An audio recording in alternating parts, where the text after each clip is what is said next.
Bismillahirrahmanirrahim. Assalamualaikum warahmatullahi wabarakatuh. Alhamdulillah Rabbil alamin wa bihi nasta'inu ala umuri dunya waddin, wassalatu wassalamu ala asyrafil anbiya'i wal mursalin nabiyyina wa maulana Muhammadin wa ala alihi wa sahbihi ajma'in. Allahumma alimna ma yanfa'una wanfa'na bima 'allamtana wa zidna ilman ya rabbal alamin.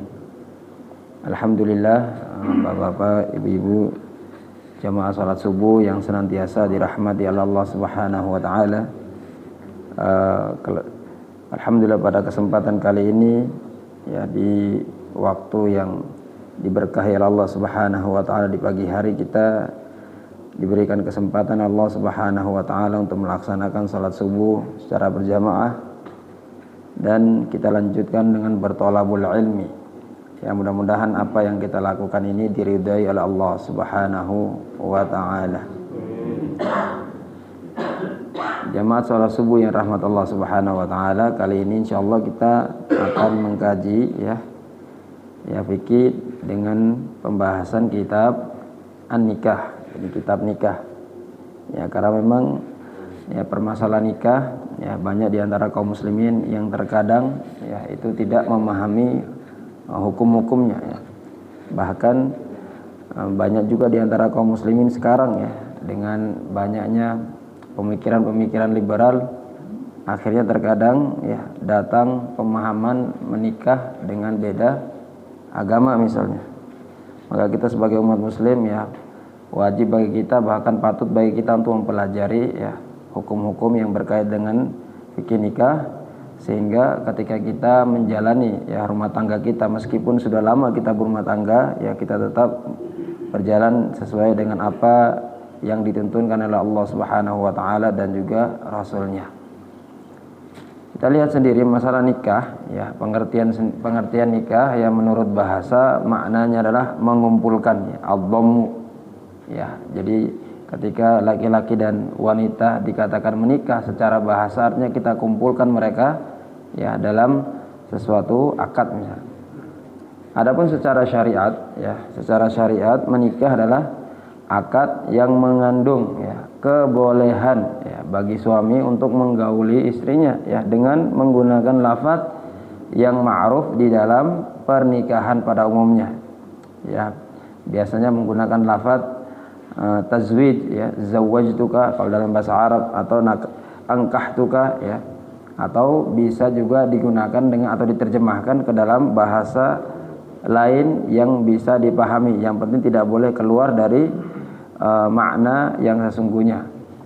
Kemudian ya, menikah itu secara hakikatnya adalah akad ya. Jadi menikah secara hakikat itu maknanya adalah akad. Ya, jadi kalau misalnya ada orang yang mengatakan, oh saya menghadiri pernikahan si fulan, ya, maka yang dimaksud adalah akad. Ya, meskipun secara makna majaznya adalah hubungan antara suami istri atau jima. Ya. Baik, kita lanjut ke masalah hukum menikah. Bagaimana hukum menikah di dalam syariat kita? Al-Qadhi Abu Syuja beliau mengatakan faslun an-nikahu mustahabbun liman yahtaju ilaihi. Ya. Jadi hukum asal menikah itu disunnahkan. Ya. Jadi hukum asal ya menikah itu disunnahkan bagi siapa? Ya, di sini dikatakan bagi yang butuh. Ya. Jadi mereka yang enggak butuh ya enggak masuk dalam hukum ini. Jadi bagi mereka yang membutuhkan, artinya apa? Dia butuh untuk menikah. Kemudian di samping dia butuh, ya dia juga memiliki kemampuan untuk menafkahi dan tidak takut terhadap fitnah wanita atau zina. Jadi hukum asal ya menikah itu hukumnya adalah disunnahkan bagi mereka muhtaj ya, bagi mereka yang membutuhkan atau lagi pengen nikah. Tapi bukan cuma hanya pengen aja, tapi harus dilengkapi atau penuhi ya syarat untuk menafkahi istri dan juga tidak takut terhadap fitnah wanita atau tidak takut terhadap zina. Jadi kalau seandainya dia tidak memiliki nafkah, ya, dia tidak penuhi nafkah untuk menafkahi istrinya, atau dia takut terhadap zina, maknanya bisa atau hukumnya bisa berubah. Ya, jadi hukum bisa berubah sewaktu-waktu sesuai dengan kondisi. Ya, kita katakan bisa berubah hukumnya menjadi wajib. Jadi nikah yang hukum asalnya sunnah, ya dia bisa berubah hukumnya menjadi wajib kalau seandainya laki-laki tersebut atau pria tersebut dia khawatir jatuh terhadap zina dan juga dia memiliki kemampuan untuk menafkahi. Jadi punya kemampuan menafkahi, ya, tapi dia takut takut khawatir jatuh terhadap fitnah wanita itu zina, maka hukum menikah di sini berubah menjadi wajib. Ya, jadi kalau bapak-bapak punya anak laki-laki, ya udah kebelet ya, pengen nikah nih, ya udah kelihatan pacaran sana sini udah gak jelas, segera dinikahkan Pak. Ya, jangan ditunda-tunda, harus selesai kuliah dulu lah segala macam, jangan. Ya, karena repot ya. Ya, karena dengan kita menikahkan mereka, insya Allah ya, itu akan menjaga kehormatannya. Dan insya Allah nanti kita akan bahas ya, apa sih tujuan dari menikah itu sendiri. Jadi kalau kita memiliki ya anak laki-laki misalnya sudah siap mentalnya untuk menikah, dari sisi nafkah udah bisa ya, paling enggak dia udah bisa kerja lah. Kemudian kita khawatir dia ya anak ini bisa jatuh terhadap fitnah wanita ya dengan berbagai macam indikasi yang bisa diketahui oleh orang tua, maka nikah atau menikah dalam kondisi ini wajib hukumnya. Sehingga apa? Agar kita menghindarkan anak kita tersebut dari perbuatan yang namanya perbuatan zina. Ya, jangan sampai orang tua justru malah memberikan peluang ya, atau seakan-akan memberikan suatu peluang kepada anaknya untuk melakukan hubungan di luar pernikahan misalnya. Naudzubillah min dzalik ya. Ada kala juga nikah juga hukumnya adalah khilaful aula, yaitu menyelisihi lebih utama. Maksudnya apa? Mendingan jangan dulu. Ya, itu bagi siapa? Ya bagi mereka yang memang dia mempunyai kemampuan, dia mempunyai keinginan untuk menikah. Ya, ditanya ya, ingin nikah enggak? Ingin ya. Ya butuh ya. Tetapi ternyata tidak memiliki kemampuan untuk menafkahi, ya, tidak mempunyai kemampuan untuk menafkahi. Maka dalam kondisi ini, ya, apa solusinya? Nggak punya kemampuan untuk menafkahi. Ya, ditanya, ya, pengen nikah nggak? Pengen, ya, tapi nggak punya kemampuan untuk menafkahi. Artinya mungkin misalnya belum bekerja, misalnya, ya, maka yang lebih utama adalah jangan dulu menikah, lebih utama.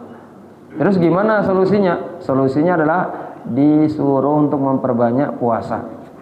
Ya, disuruh untuk memperbanyak puasa. Karena dengan puasa tersebut akan menekan atau menahan syahwatnya, atau gejolak syahwatnya itu akan ditekan atau akan bisa ditahan dengan dia berpuasa.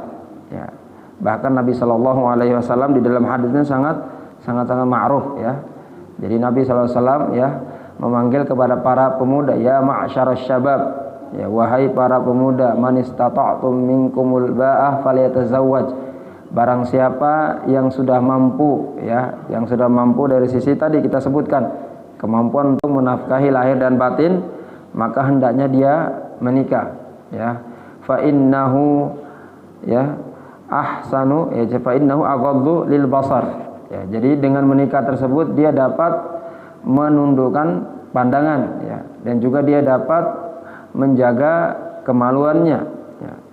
Tapi kalau memang dia tidak bisa, maka kata Nabi Shallallahu Alaihi Wasallam hendaknya dia berpuasa, karena dengan berpuasa tersebut ya dia akan bisa menahan dirinya dari yang namanya gejolak syahwatnya ya.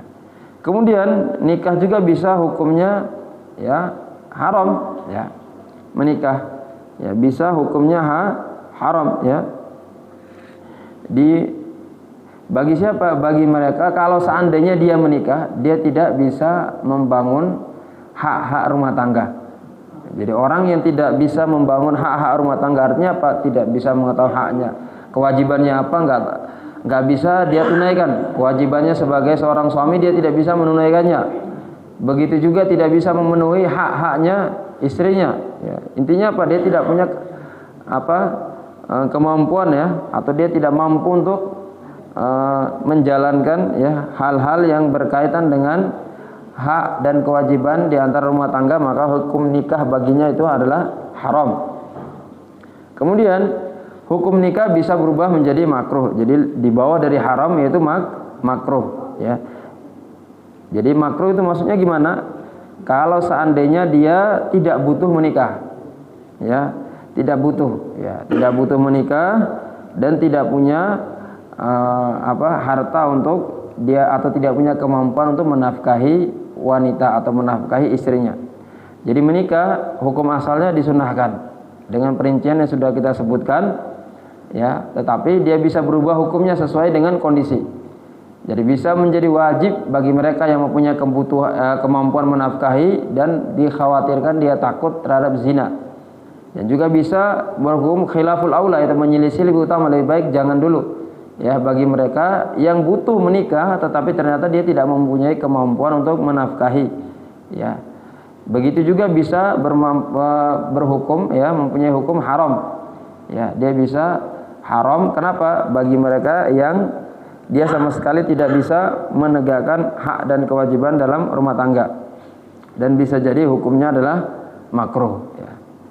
Kemudian ya, batasan wanita yang dinikahi di sini Al-Musannif rahimahullahu taala mengatakan wa yajuzu lil hurri an yajma'a baina arba'i haraira ya, walil 'abdi baina tsnaini ya. Dan batasan wanita yang dinikahi bagi laki-laki merdeka adalah 4 wanita. Jadi laki-laki ya kita dibolehkan oleh syariat kita untuk boleh menikah lebih dari 1, dan batasannya adalah 4 ya, dan itu ya syariat membolehkan hal seperti itu. Yang penting ya, yang penting dipastikan dia bisa adil. Nanti insya Allah kita akan kaji tentang keadilan atau bagaimana keadilan yang dituntut oleh syariat bagi suami ketika dia sudah menjalani yang namanya poligami ya. Jadi poligami ya, ketika seorang dia menjalani poligami maka dia harus adil ya kepada istri-istrinya. Nanti insya Allah nanti kita akan kaji ya. Jadi bagi laki-laki merdeka dia boleh mengumpulkan 4 wanita dalam pernikahannya ya, dalam rumah tangganya dia boleh ya menikah 4 atau lebih dari 1 dengan batasan 4. Adapun bagi hamba sahaya maka dia dibolehkan hanya menikah 2 wanita ya, dia gabungkan dalam satu akad, maksudnya dalam satu pernikahan. Nah, itu dia boleh menikah sampai 2 wanita. Jadi adapun bagi laki-laki yang merdeka maka batasannya 4. Kemudian di antara tujuan menikah di sini ada faedah, yakni maqasiduz zawaj salasatun. Tujuan menikah itu ada 3. Yang pertama adalah hifdzu an-nasl, yaitu menjaga nasab atau menjaga keturunan. Ya, kita tahu sendiri bahwasanya ketika anak ya yang atau wanita yang hamil di luar nikah, maka otomatis anak yang dia lahirkan tersebut tidak bisa kita nisbatkan kepada bapak biologisnya. Ya, ketika wanita dia hamil di luar nikah, kemudian dia melahirkan, maka anak tersebut tidak bisa kita nisbatkan kepada bapak biologisnya. Dan dalam mazhab Syafi'i, bapak biologisnya tersebut boleh menikahi anak hasil zina, itu boleh kalau dia wanita. Ya, tetapi hukumnya makruh. Ya. Jadi dalam mazhab Syafi'i, anak hasil zina itu bapak biologisnya boleh menikahinya, tetapi hukumnya makruh. Beda dengan mazhab Hambali yang haram hukumnya. Kenapa? Karena di dalam syariat itu bukan anaknya, ya, tidak dinisbatkan. Makanya ya, kalau sekarang lagi ramai masalah nasab, ya nasab ya, kita sering dengar ramai masalah nasab antara habaib dan bukan, ya, maka untuk menentukan bahwasannya ya ini adalah seorang anak itu ketika nasabnya itu dinisbatkan kepada ayahnya, itu tidak hanya sekedar dilihat dari hubungan biologis ya, tidak bisa dilihat dari itu aja ya. Bahkan ya, kalau seandainya dia berhubungan dengan wanita ternyata hubungan itu haram, maka anak tersebut meskipun secara biologis itu anaknya, tetapi dia tidak bisa, nasabnya tidak bisa dinisbatkan kepada ayahnya. Maka dengan tujuan menikah hanya akad hanya berapa menit ya? Nggak sampai 1 menit ya untuk akad tuh. Ya, yang lama tuh apanya Pak? Yang lama seremonialnya. Ya, adapun akad cuma berapa menit doang. Ya. Datang akad ya lah. Ya, saya nikahkan anak dengan putri saya begini-begini, udah dia ketika laki-laki langsung ijab qabul, dia mengatakan saya terima, udah sah. Cuman hanya beberapa menit, ya bahkan dihitung detik ya, itu sudah bisa ya, dia yang tadinya haram menjadi halal, dan ketika lahir ada Allah Subhanahu wa taala takdirkan ada keturunan dari hasil pernikahan tersebut dinisbatkan kepada kedua orang tuanya, baik ayahnya maupun ibunya. Ibunya udah pasti. Jadi di antara tujuan menikah itu adalah menjaga nasab. Yang kedua adalah ikhrajul ma alladhi yadurru ihtibasuhu. Jadi menumpahkan air. Jadi ketika seorang menikah, dia bisa tumpahkan air yang dapat membahayakan seandainya dia tahan. Artinya apa? Dia bisa berhubungan dengan istrinya.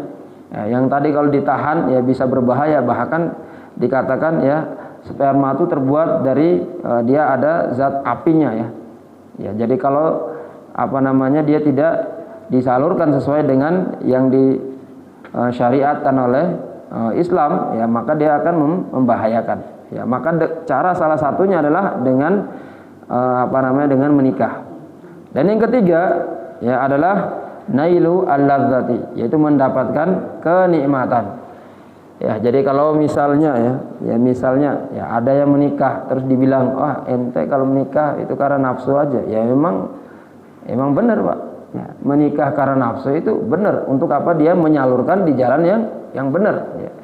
Jadi kalau ada yang mengatakan, wah ini orang dia menikah cuman nafsu semata, ya pertanyaan seperti itu sudah, atau pernyataan seperti itu sudah salah. Kenapa? Dengan dia menikah dia salurkan syahwatnya dengan cara yang benar.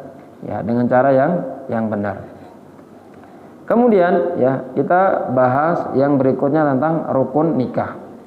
Ya, jadi dalam melangsungkan akad pernikahan, rukun nikah harus kita perhatikan, harus kita betul-betul penuhi.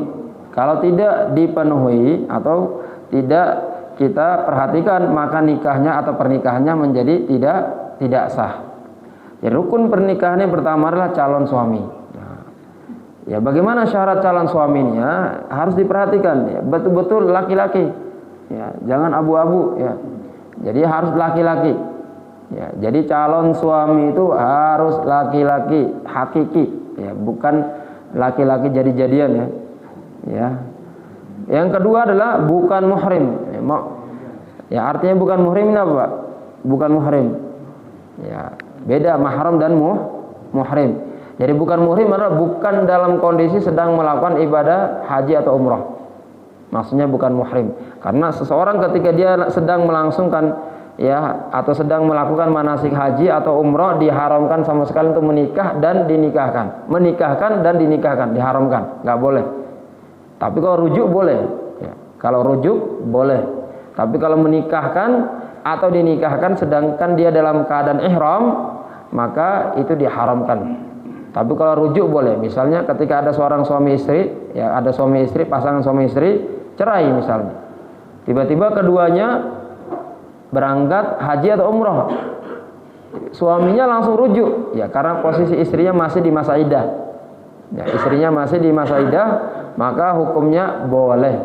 Ya karena rujuk boleh. Tapi kalau menikah atau dinikahkan, ya maka dalam kondisi muhrim itu tidak boleh sama sekali.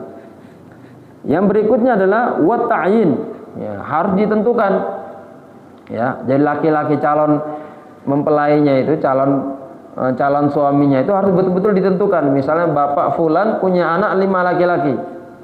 Ya, dia bilang saya akan menikahkan anak saya ya kepada atau misalnya ada seorang bapak ingin menikahkan putrinya kepada laki-laki, ya maka dia harus tentukan siapa laki-laki tersebut.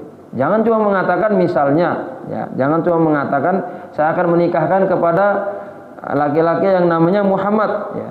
Dia nggak tahu nama Muhammad itu sangat banyak. Ya.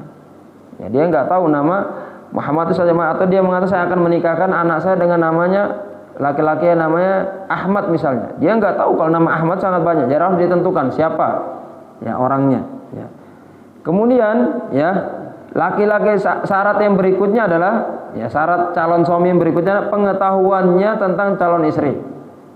Jadi ketika dia menikah dia tahu bahwa calon istrinya adalah fulanah. Ya, jangan sampai ketika nikah dia menikah dia nggak tahu bahwasanya calon istrinya itu siapa, dia nggak tahu. Ya, dia harus mengetahui. Ya, dia harus mengetahui ya calon istrinya itu adalah, artinya apa? Sekarang posisi dia yang menikah. Ya, jangan sampai bawa orang menikah lagi ngelindur Pak dinikahkan misalnya. Ya. Ya. Kemudian yang berikutnya adalah wa ta'yinuha wa ilmuhu bihilliha lahu wa adamu al-mahramiyah. Jadi yang berikutnya adalah tidak ada hubungan mahram antara suami tersebut. Jadi kalau seandainya suami tersebut punya ada hubungan mahram, dan mahram macam-macam. Bisa dengan cara mahram karena sepersusuan, ya, atau mahram karena memang ini adalah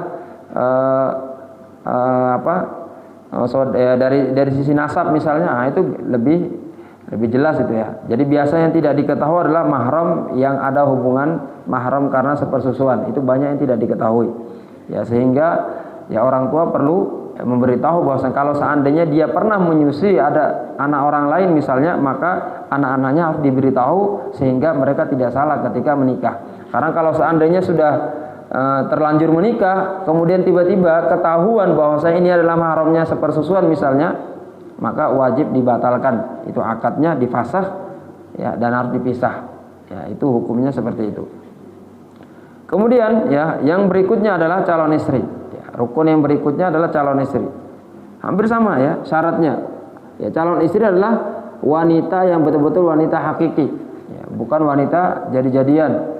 Ya, bukan wanita jadi-jadian. Ya.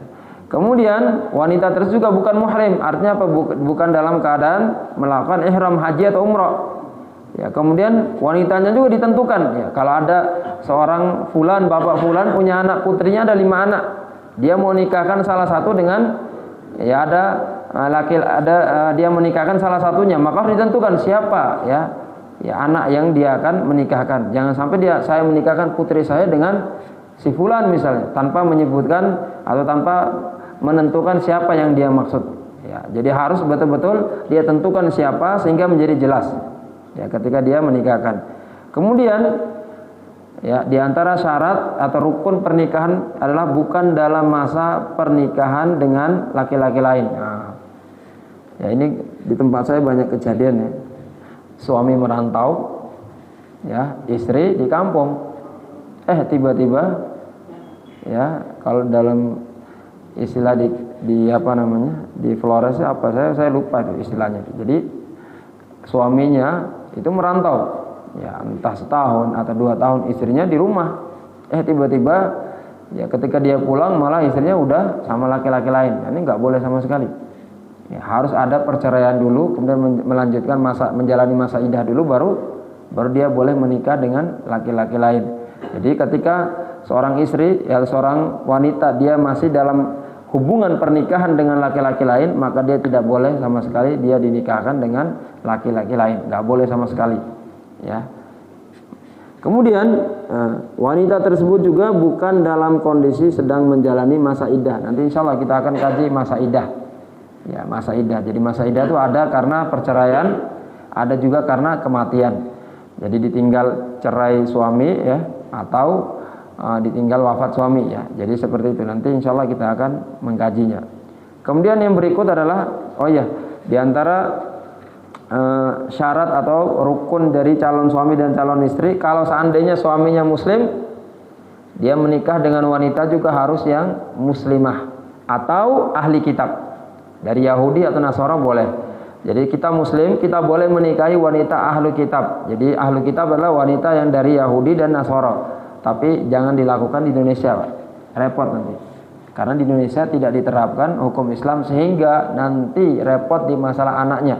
Karena hukum asalnya ketika seorang suami dia menikahi wanita ahli kitab dari Yahudi atau Nasara, anaknya harus ikut bapaknya, agamanya. Ya, karena anaknya dia akan nasabnya dinisbatkan kepada bapaknya. Tapi kalau wanita, ya, dia ketika menikah dengan wanita muslimah, haram dia menikah dengan laki-laki kafir, agama apapun, baik Yahudi, Nasrani dan lain sebagainya macam. Ya, sekarang kita lihat banyak banget di antara muda-mudi yang menikah dengan beda agama. Memang dalam negara kita nggak dibolehkan, tapi sebagian nekat. Ya. Di daerah kampung sawah tuh ada tuh, ya. Tetangga-tetangga sebagian, ya, itu hidup suaminya Kristen, istrinya muslimah. Ya, itu bagaimana? Ya, tetap hubungan mereka zina. Nah, ya, hubungannya adalah zina. Masih berbeda dengan kalau seandainya suaminya muslim, istrinya adalah Nasara misalnya. Nah, ini masih dibolehkan oleh syariat kita. Bahkan juga masalah ahli kitab juga ini dikaji lagi oleh para ulama. Yang dimaksud ahli kitab itu Yahudi dan Nasara zaman dahulu apa zaman sekarang masuk, ya. Nah, itu juga nanti perbedaan lagi di antara para ulama. Baik, ya, rukun yang berikut yang ketiga adalah wali. Ya, jadi di dalam mazhab Syafi'i, ya, dalam mazhab Syafi'i, wali itu menjadi rukun nikah. Jadi kalau menikah tanpa wali, nikahnya menjadi tidak sah. Kecuali di dalam mazhab Hanafi. Mazhab Hanafi, wanita itu boleh menikah tanpa wali. Ya, dalam mazhab Hanafi, ya, dia boleh mengakadkan dirinya sendiri dengan laki-laki dengan syarat, ya, laki-lakinya tersebut harus sekufu kalau dalam mazhab Hanafi. Dan mazhab Syafi'i wajib dengan adanya wali. Ya, jadi wali nikah harus ada. Kemudian yang berikutnya adalah 2 saksi. Ya, dalam mazhab Syafi'i harus ada wali, ada saksi. Beda dalam mazhab Maliki. Mazhab Maliki wajib ada wali tapi saksi enggak wajib. Ya, enggak termasuk rukun saksi. Kalau mazhab Hanafi, wali itu, ya, boleh tidak ada tapi saksi harus ada. Ya, jadi beda dengan mazhab Maliki. Kalau mazhab Maliki wajib menggunakan wali tapi kalau saksi ya tidak wajib. Kalau Hanafi tadi beda, wajib menggunakan saksi tapi wali tidak wajib. Kalau mazhab Syafi'i harus pakai saksi dan juga harus menggunakan wali. Ya, kemudian yang terakhir adalah lafaz ijab dan qabul. Harus ada sighah namanya lafaz ijab dan qabul. Jadi kalau seandainya ada orang yang menikah tanpa wali, ya, maka kita arahkan dia untuk taklid kepada mazhab Abu Hanifah, ya, sehingga dia tidak dihukum. Ya, kalau dalam hukum Islam, ya, orang yang berzina, ya, dan dia belum pernah menikah, ya, maka hukumnya dia dicambuk 100 kali. Tapi kalau dia sudah pernah menikah, maka hukumnya adalah dirajam sampai mati. Ya, dikuburkan setengah badan, kemudian dilempar dengan batu sampai dia wafat. Ini namanya rajam. Ya, itu kalau mau diterapkan hukum Islam, ya seperti itu. Ya. Kemudian, ya, yang berikutnya adalah kita mengkaji, ya, Rasulullah SAW, ya, termasuk, ya, beliau mempunyai kekhususan. Ya, beliau dibolehkan menikah lebih dari 4 wanita. Jadi Nabi SAW mempunyai kekhususan. Di antara kekhususan beliau adalah pertama, beliau dibolehkan menikahi lebih dari 4 wanita.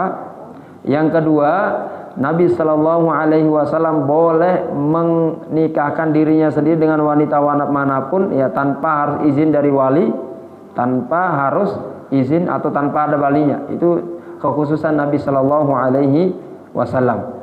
Ya, di sini ada sebagian para ulama mengatakan, ya, wa kathratuz zaujati fi haqqihi sallallahu alaihi wasallam.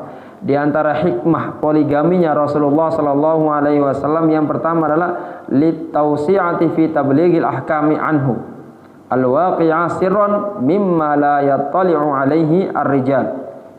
Jadi hikmah di antara Nabi sallallahu alaihi wasallam yang mempunyai banyak istri itu adalah menyampaikan hukum-hukum syariat yang tidak diketahui oleh para laki-laki, ya, kecuali istri-istri beliau sallallahu alaihi wasallam.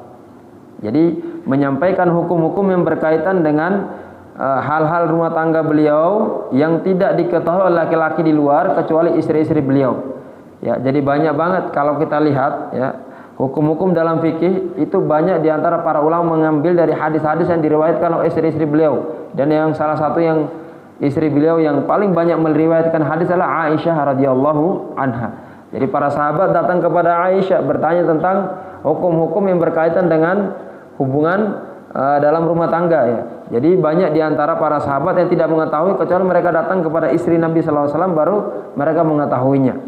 Ya. Jadi di sini di antara salah satu hikmahnya adalah untuk menyampaikan hukum-hukum syariat yang tidak diketahui oleh para laki-laki kecuali melalui istri-istri beliau sallallahu alaihi wasallam. Adapun yang kedua, hikmah yang kedua adalah untuk menyampaikan kepada kita akan kebaikan-kebaikan beliau yang tersembunyi, ya. Dan Nabi Shallallahu Alaihi Wasallam mempunyai berbagai macam kebaikan yang tersembunyi dari para sahabat. Para sahabat gak mengetahui bagaimana sholat malamnya Nabi Shallallahu Alaihi Wasallam, ya, bagaimana akhlaknya Nabi Shallallahu Alaihi Wasallam ketika beliau di rumah bersama istri-istrinya. Ya, hal-hal semacam ini tersembunyi oleh para sahabat, tidak diketahui oleh para sahabat, dan mereka bisa mengetahuinya dengan cara apa? Mereka bertanya kepada istri-istri beliau Shallallahu Alaihi Wasallam. Jadi dengan hikmahnya beliau ya menikahi banyak wanita, salah satunya adalah untuk menyampaikan hukum syariat, yang berikutnya adalah untuk menyampaikan ya atau dinukilkan kebaikan-kebaikan beliau yang tersembunyi kepada kita. Ya, sehingga sekarang kita banyak menemukan sunnah-sunnah Nabi SAW dalam urusan rumah tangga itu berkat dari apa yang disampaikan oleh istri-istri beliau kepada para sahabat. Jadi para sahabat datang kepada istri beliau untuk menanyakan kebaikan-kebaikan Nabi SAW yang tersembunyi, yang sama sekali tidak nampak. Ya. Jadi sedangkan sesungguhnya kita meyakini bahwasanya Rasulullah SAW mempunyai atau memiliki kesempurnaan. Ya. Baik kesempurnaan dalam masalah hal kebaikan itu baik yang nampak maupun yang tersembunyi. Jadi Nabi Shallallahu Alaihi Wasallam itu memiliki kesempurnaan ya baik yang nampak maupun yang tersembunyi. Ya. Kemudian ya kita lanjutkan ke masalah faedah disyariatkan poligami. Tadi kita bahas hikmah disyariatkan hikmah Nabi Shallallahu Alaihi Wasallam melakukan poligami ya. Bahkan Nabi Shallallahu Alaihi Wasallam pernah yang mengumpulkan 9 wanita dalam satu akad ya. Ya. Adapun di antara faedah disyariatkan poligami bagi umatnya Nabi Muhammad sallallahu alaihi wasallam.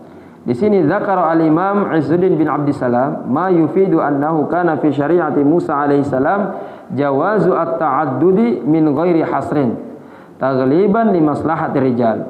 Wa fi syariati Isa alaihi salam al-man'u minhu mutlaqan taghliban li maslahati nisa.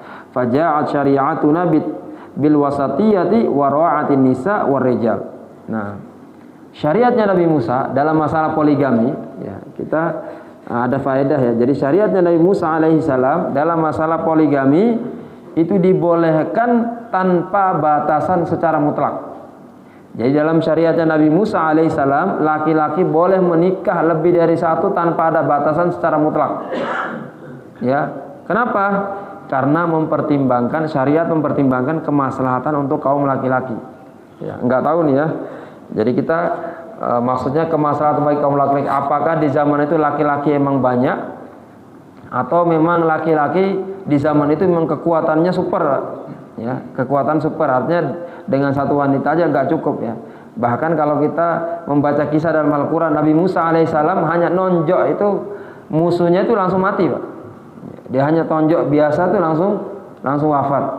Ya, jadi di syariatnya Nabi Musa dibolehkan menikahi wanita lebih dari satu ya, itu tanpa batasan secara mutlak. Ini syariatnya Nabi Musa alaihissalam. Kenapa? Karena mempertimbangkan kemaslahatan untuk kaum laki-laki.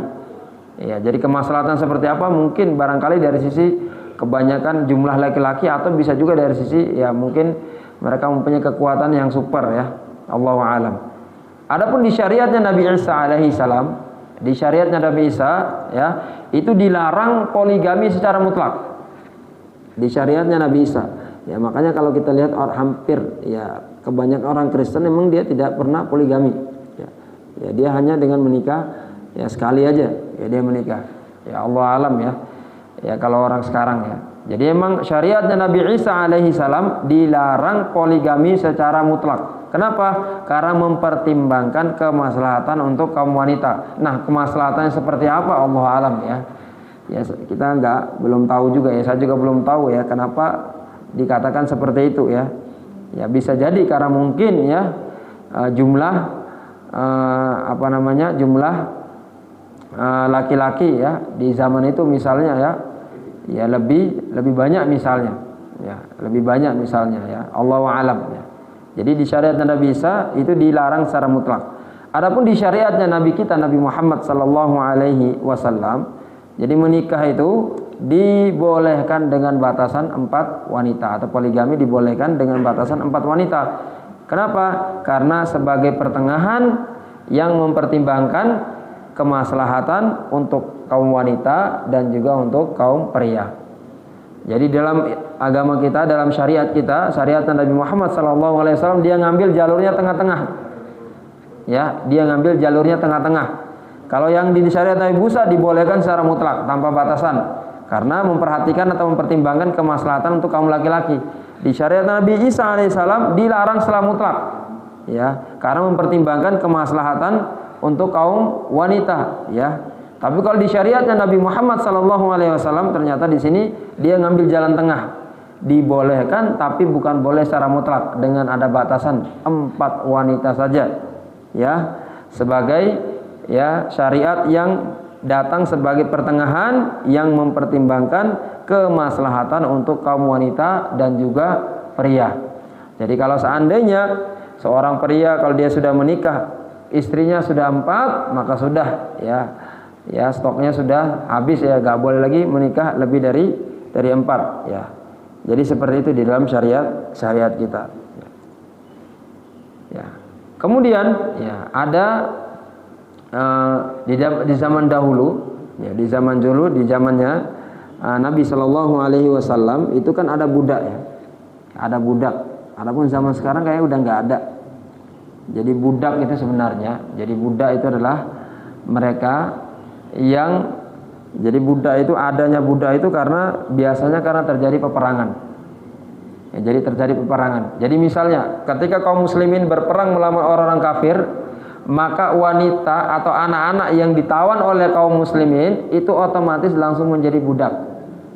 Ya, otomatis menjadi budak. Bagaimana hukum seorang laki-laki menikahi budak? Ya, di sini dikatakan bahwasanya wala yankihu al-hurru amatan illa bi syartaini. Abu Syuja menyebutkan 2 syarat, tetapi ada syarat berikutnya. Ya.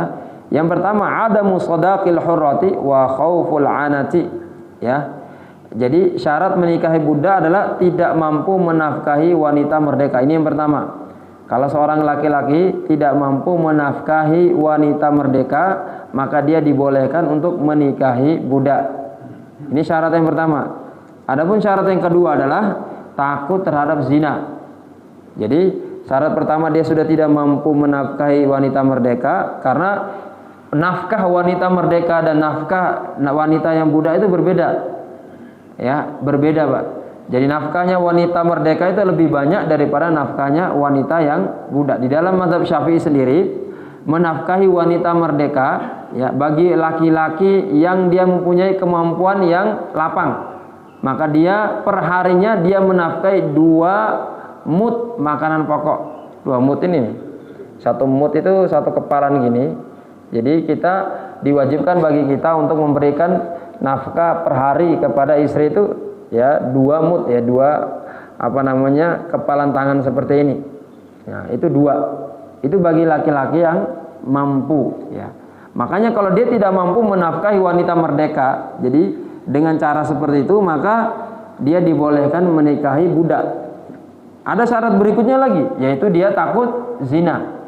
Tapi kalau dia tidak mampu menafkahi wanita merdeka karena memang nggak mampu, tapi nggak takut zina, maka nggak boleh sama sekali dia menikahi wanita budak ya. Kemudian yang ketiga adalah dia tidak memiliki istri yang merdeka. Artinya apa? Posisi sekarang lagi bujang ya, nggak ada istri merdeka ya, artinya dia lagi dalam kondisi bujang. Tapi kalau dia memiliki seorang istri yang merdeka, kemudian dia ingin menikahi budak, maka hukumnya nggak boleh, haram ya, hukumnya adalah haram. Kemudian yang berikutnya adalah, yang keempat adalah budaknya harus muslimah. Nah, budaknya harus muslimah, bukan ahli kitab atau kaum musyrik secara umum atau musyrikah secara umum. Beda dengan wanita merdeka. Kalau wanita merdeka boleh dinikahi wanita merdeka yang ahli kitab, ya, Yahudi dan Nasara boleh. Tapi kalau budak tidak boleh dinikahi kecuali dalam kondisi dia beragama Islam, yaitu muslimah. Ya, tidak ahli kitab dan juga bukan musyrikah secara umum. Ya. Kenapa, Pak? Dalam syariat kita dilarang kita menikahi wanita yang budak kecuali dengan syarat 4 syarat ini. Karena kalau seorang laki-laki dia menikahi wanita yang berasal dari budak, maka otomatis anaknya pun akan menjadi budak. Ya, anaknya akan menjadi budak. Jadi anaknya menjadi budaknya siapa? Ya tuan dari istrinya tersebut. Ya. Jadi anaknya akan menjadi budak. Makanya di zaman dahulu ya, para sahabat mereka tidak menikahi budak kecuali setelah terpenuhinya 4 syarat ini. Kalau 4 syarat ini sudah terpenuhi, maka mereka boleh menikahi budak dengan konsekuensi kalau mereka punya anak, anaknya pun akan menjadi budak. Ya, sedangkan di dalam syariat kita ingin memberantas namanya perbudakan. Syariat kita ingin memberantas namanya perbudakan sehingga dia melarang laki-laki untuk menikahi budak sehingga tidak melahirkan budak-budak berikutnya. Ya, dia melarang. Kecuali dengan 4 syarat ini kalau sudah terpenuhi, ya maka dibolehkan. Ya, karena apa? Karena kembali ke tujuan awal tadi. Tujuan menikah adalah diantaranya adalah menjaga yang namanya nasab. Ya, ketika seorang laki-laki dia menikahi budak, ya otomatis meskipun dia laki-laki merdeka, ya meskipun anaknya menjadi budak, tapi nasabnya tetap dinisbatkan kepada bapaknya. Ya. Baik Bapak Ibu, kalau ada pertanyaan silakan mengenai yang tadi kita bahas, ya. Silakan kalau ada pertanyaan. Ya, setelah itu nanti kita kaji lagi ya. Kalau ada pertanyaan silakan. Ya.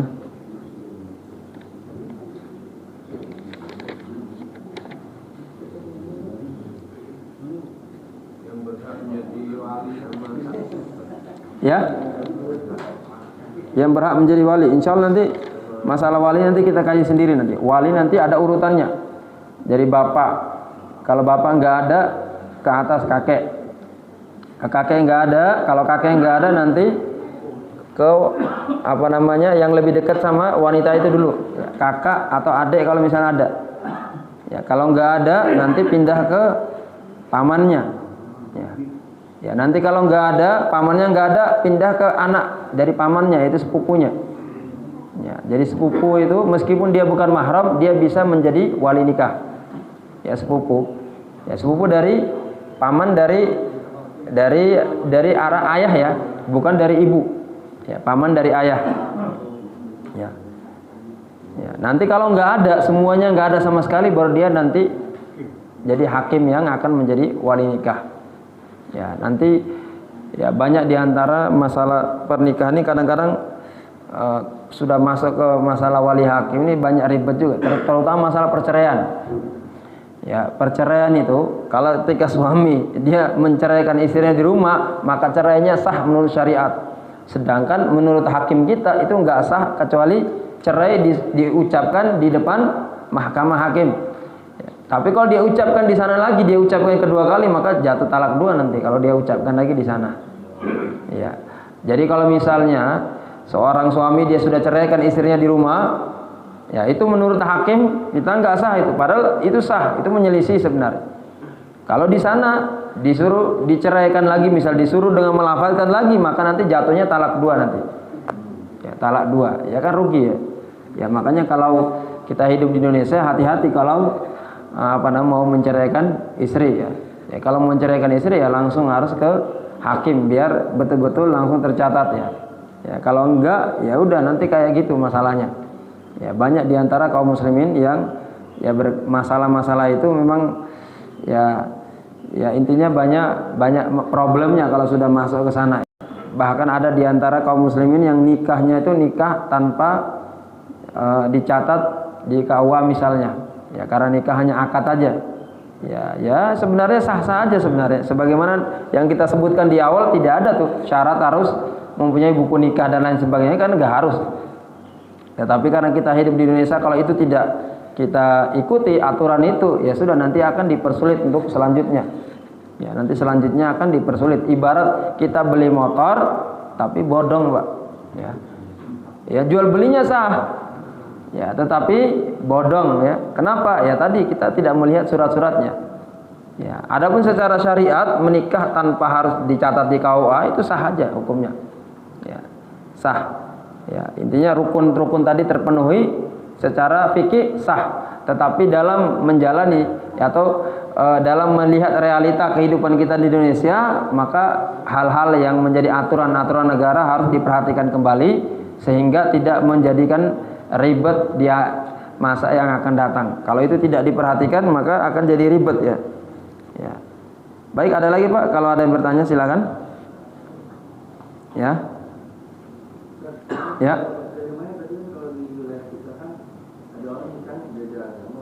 Ya. Iya. Iya.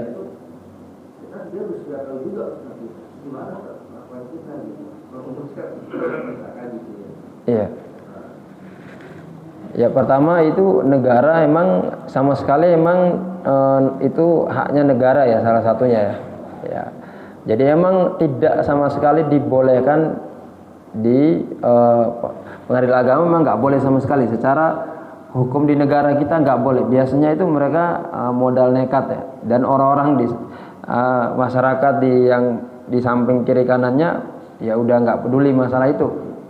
Ya, permasalahannya adalah kita sudah di masa atau di fase yang kadang masalah ya hal-hal seperti itu sudah tidak pada mempedulikan ya. Ya melihat ya di tempat saya banyak banget tuh ya. Ya bahkan kadang saya ngobrol sama orang-orang sana itu, Pak, yang di sebelah itu lakinya itu ya, kalau laki muslim, wanitanya ahli kitab Nasoro masih mending ya. Ya sebagaimana kita bahas tadi ya, masih boleh ya, meskipun ada perbedaan pendapat mengenai bagaimana ahli kitab seperti apa itu masih dikaji, tapi masih masuk hukumnya boleh.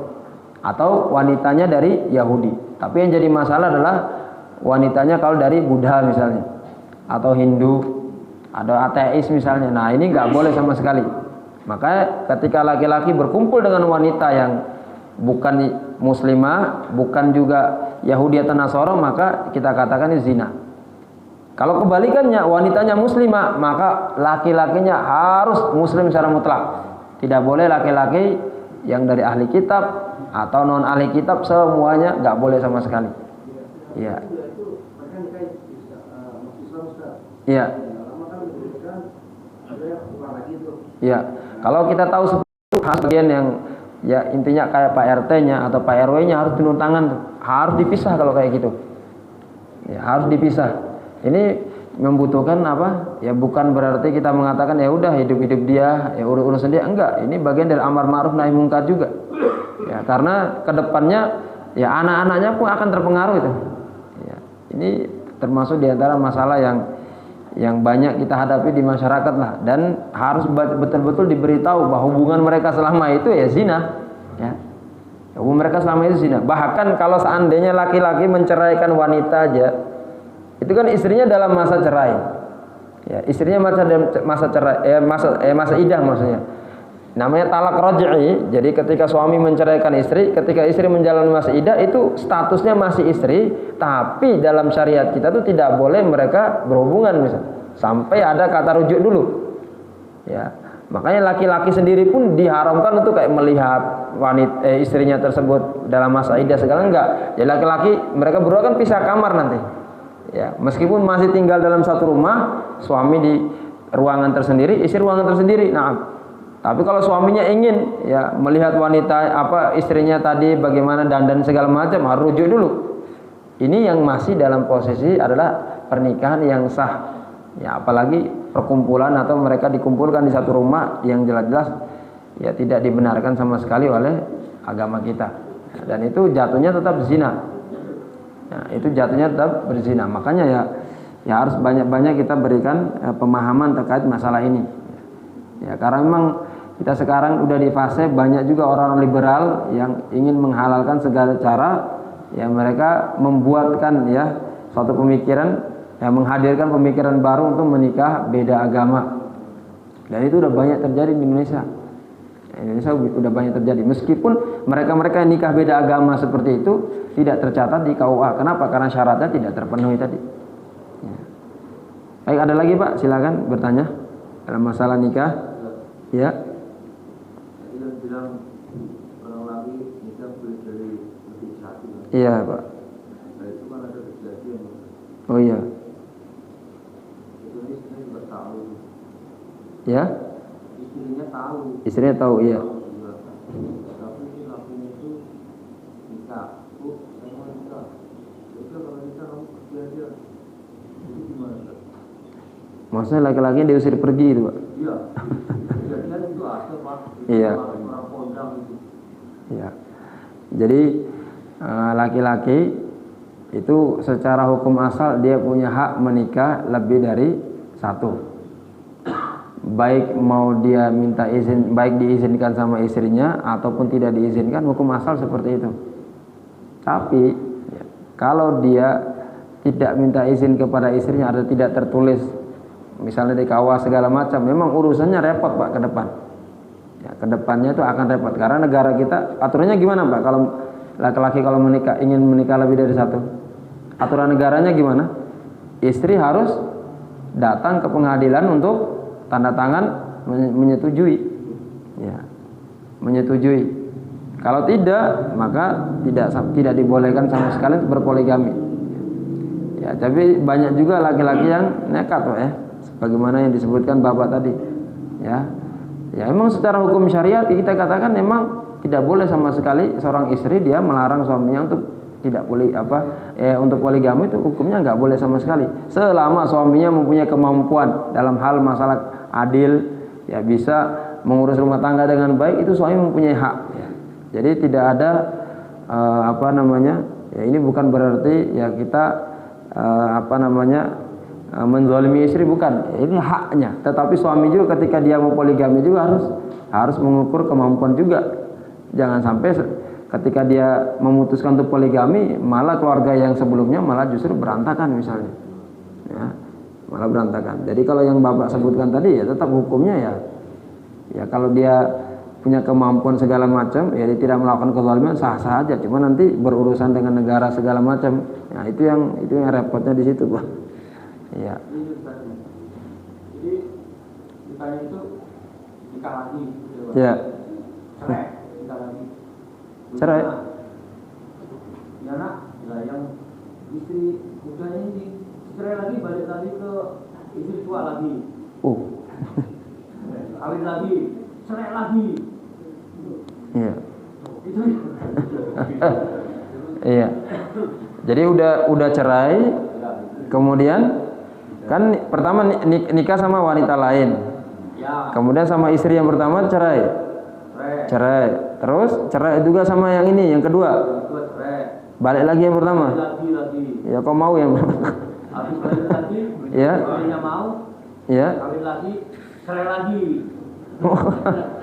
Gimana berarti? Iya, ya batas cerai itu cuma 3 kali Pak ya, batas cerai. Jadi batas cerai itu 3 kali. Jadi misalnya dia menikah yang kedua, kemudian istri pertama minta cerai, ya, terus tiba-tiba dia cerai juga dengan istri yang kedua, baru cerai satu kan. Jadi cerai sama istri pertama baru 1 kali, cerai juga sama istri yang kedua 1 kali. Dia balik lagi nikah dengan istri yang pertama kan, dia balik lagi. Kemudian dia cerai lagi. Karena apa? Nikah dengan wanita lain lagi.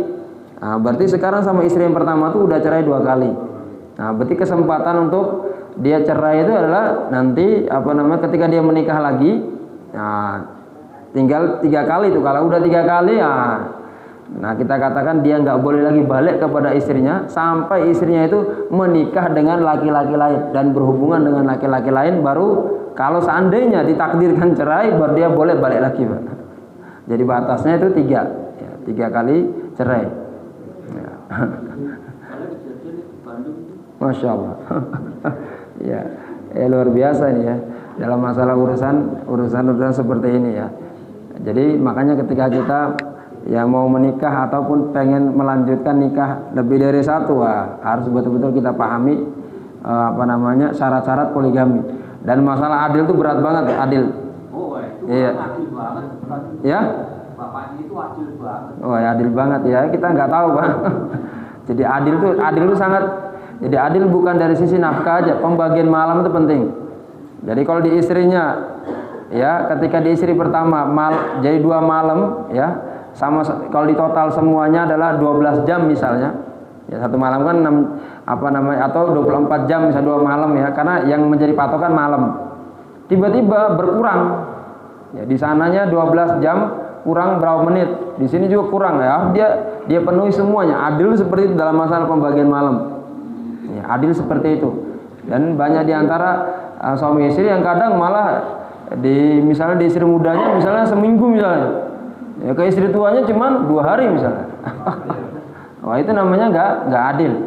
Dan itu bisa membahayakan suami ketika nanti di hari kiamat dia akan mendatangi dalam kondisi miring nanti di hari kiamat. Jadi nanti insya Allah nanti kita akan membahas masalah adil ya.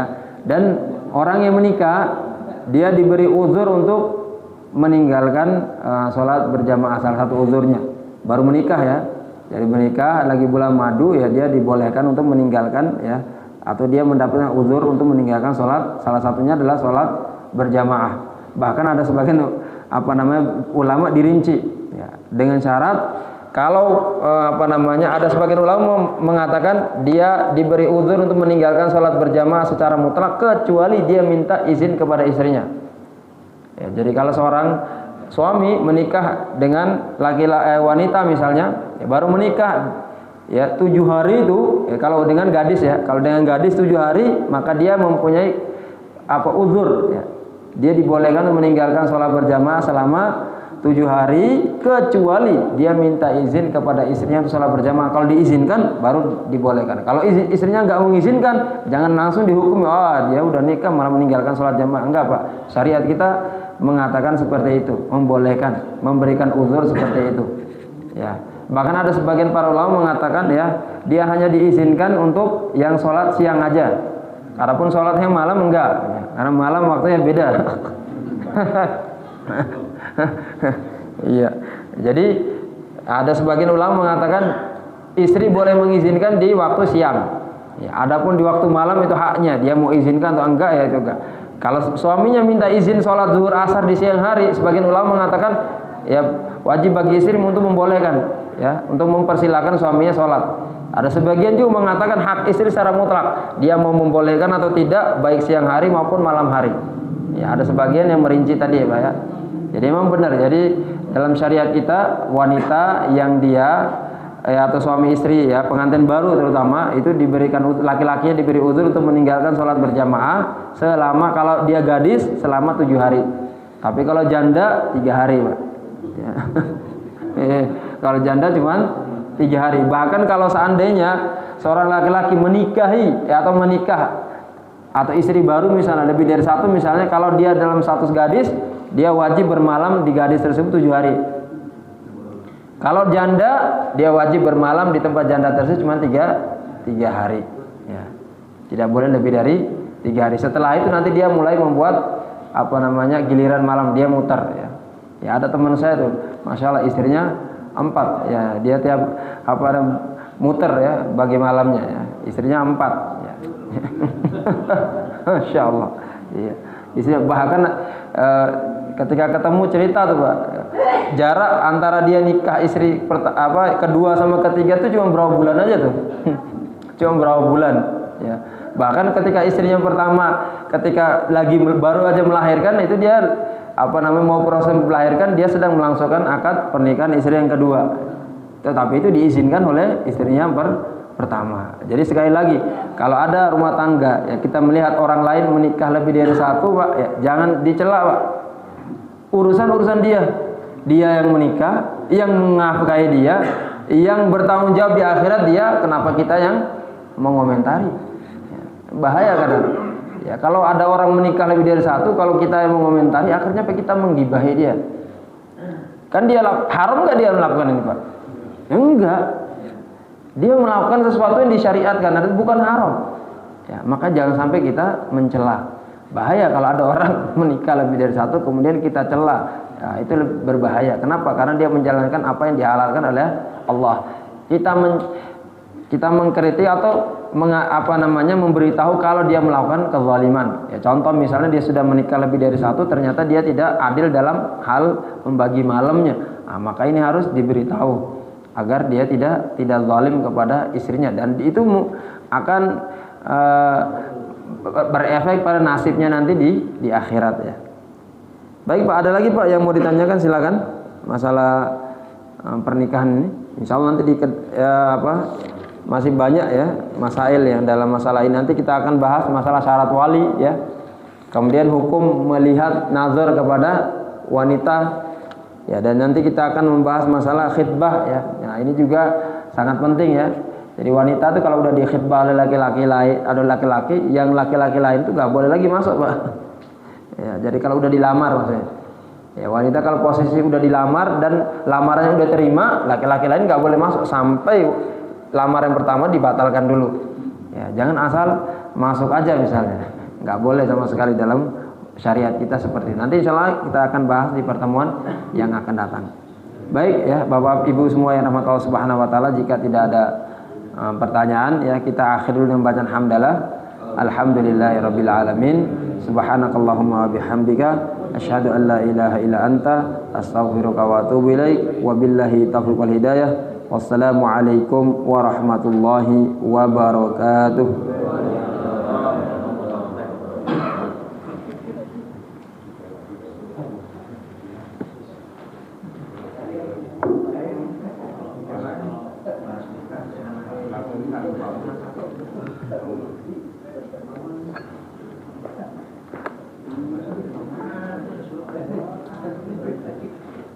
Udah syuruk kan? Hah? Udah syuruk belum? Udah syuruk belum?